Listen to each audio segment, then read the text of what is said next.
Just as God in the Bible designs and creates animals and plants and humans according to his wishes, now we are learning how to design and create life. Yuval Harari thinks big for a living. Not so long ago, he was an obscure history professor, but his 2014 book, Sapiens, changed all that.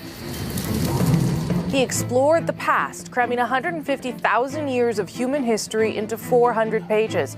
Authority will shift, transforming himself into a literary phenomenon. Ladies and gentlemen, please welcome once again Yuval Noah Harari. Name dropped by the likes of Mark Zuckerberg, Bill Gates, and Barack Obama. The other book that I really enjoyed, a book by an Israeli author, Yuval Harari. His follow-up book, Homo Deus, tackled the future, elevating Harari to a sort of digital visionary. Now he's back with his take on the present day. His new book, 21 Lessons for the 21st Century, explores the influence of algorithms on our everyday lives, how artificial intelligence will affect and maybe even replace us. Don't have any answer in the Bible what to do when humans are no longer useful to the economy. You need completely new ideologies, completely new religions, and they are likely to emerge from Silicon Valley or from Bangalore and not from the Middle East. And they are likely to give people visions based on technology. Everything that the old religions promised, happiness and justice and even eternal life, but here on earth with the help of technology, and not after death, with the help of some supernatural being. What are humans for? As far as we know, for nothing. I mean, there is no great cosmic drama, some great cosmic plan that we have a role to play in it. And we just need to discover what our role is and then play it to the best of our ability. This has been the story of all religions and ideologies and so forth, but as a scientist, the best I can say, this is not true. There is no universal drama with a role in it for Homo sapiens. If you repeat a lie often enough, people will think it's the truth, and the bigger the lie, the better. Because people won't even think that, something so big can be a lie. And I think that fake news have been with us for thousands of years. Just think of the Bible. But there is a concern. One option that some people talk about is that only a catastrophe can shake humankind and open the path to a real system of global governance. And they say that we can't do it before the catastrophe, but we need to start laying the foundations so that when the disasters strike, we can react quickly. But people will just not have the motivation to do such a thing before the disaster strikes. So the next step is we turn our gaze inwards and we say, okay, gaining control of the world outside us did not really make us satisfied. Let's now try to gain control of the world inside us. This is the really big project of science and technology and industry in the 21st century will be to try and gain control of the world inside us, to learn how to engineer and produce bodies and brains and minds. These are likely to be the main products of the 21st century economy. When people think about the future, very often they think in terms, I want to gain control of my body and of my brain. And I think that's very dangerous. We have all this still myth of free will, that everything we choose is of our own free will. And this is a myth that served us well for a couple of centuries, but now it's becoming dangerous. We are probably one of the last generations of Homo sapiens, because in the coming generations, we will learn how to engineer bodies and brains and minds. Now, how exactly will the future masters of the planet look like? This will be decided by the people who own the data. Now, why is data so important? It's important because we've reached the point when we can hack not just computers, we can hack human beings and other organisms.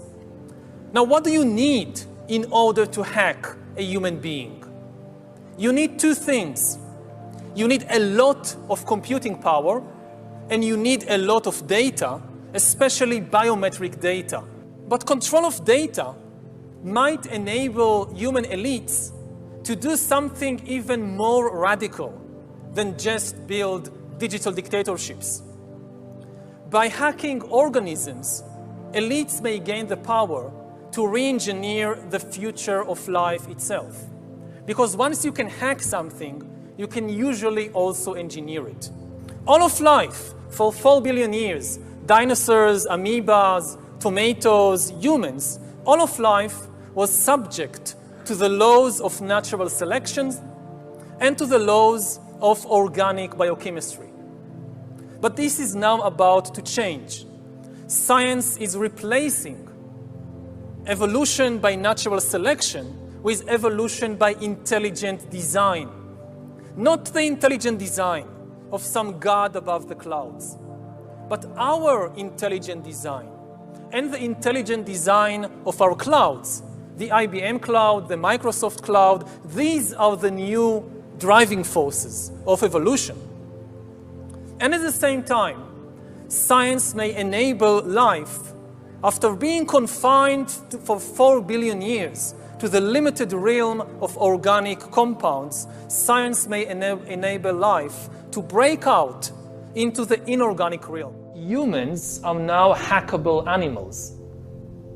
You know, the whole idea that humans have, you know, they have this soul or spirit and they have free will and nobody knows what's happening inside me. So whatever I choose, whether in the election or whether in the supermarket, this is my free will, that's over. Free will, that's over. That's over. Today, we have the technology to hack human beings on a massive scale. Yeah, I mean, everything is being digitalized. Everything is being monitored. In this time of crisis, you have to follow science. It's often said that you should never allow a good crisis to go to waste, because a crisis is an opportunity to also do good reforms that in normal times people will never agree to. But in a crisis, you see, we have no chance. So let's do it. The vaccine won't help us go the to vaccine the next, of course. Will help us, of course. It will make things, you know, more manageable. Surveillance, people could look back in 100 years and identify the coronavirus epidemic as the moment when a new regime of surveillance took over, especially surveillance under the skin, which I think is maybe the most important development of the 21st century, is this ability to hack human beings, to go under the skin, collect biometric data, analyze it, and understand people better than they understand themselves. This, I believe, is maybe the most important event of the 21st century. By hacking organisms, elites may gain the power to re-engineer the future of life itself. Because once you can hack something, you can usually also engineer it. I think maybe in a couple of decades, when people look back, the thing they will remember from the COVID crisis is this is the moment when everything went digital. And if this was the moment when everything became monitored, that we agreed to be surveyed all the time, not just in authoritarian regimes, but even in democracies. And maybe most importantly at all, this was the moment when surveillance started going under the skin. Because really we haven't seen anything yet. I think the big process that's happening right now in the world is hacking human beings, the ability to hack humans, to understand deeply what's happening within you, what makes you go. For that, the most important data is not what you read and who you meet and what you buy, it's what's happening inside your body. So we had these two big revolutions, the computer science revolution, or the infotech revolution, and the revolution in the biological sciences. And they are still separate, but they are about to merge. They are merging around, I would say, the biometric sensor. It's the thing, it's the gadget, it's the technology that converts biological data into digital data that can be analyzed by computers. And having the ability to really monitor people under the skin, this is the biggest game changer of all. What we have we've seen so far, it's corporations and governments collecting data about where we go, who we meet, what movies we watch. The next phase is the surveillance going under our skin. Mass surveillance systems established even in democratic countries, which previously rejected them, and we also see a change in the nature of surveillance. Previously, surveillance was mainly above the skin. Now it's going under the skin. Governments want to know not just where we go or who we meet. Above all, they want to know what is happening under our skin. What's our body temperature? What's our blood pressure? What is our medical condition? Now humans are developing even bigger powers than ever before. We are really acquiring divine powers of creation and destruction. We are really upgrading humans into gods. We are acquiring, for instance, the power to re-engineer life. All this story about Jesus rising from the dead and being the Son of God, this is fake news. You know that in recent years, we saw populist politicians undermining deliberately the trust that people have in important institutions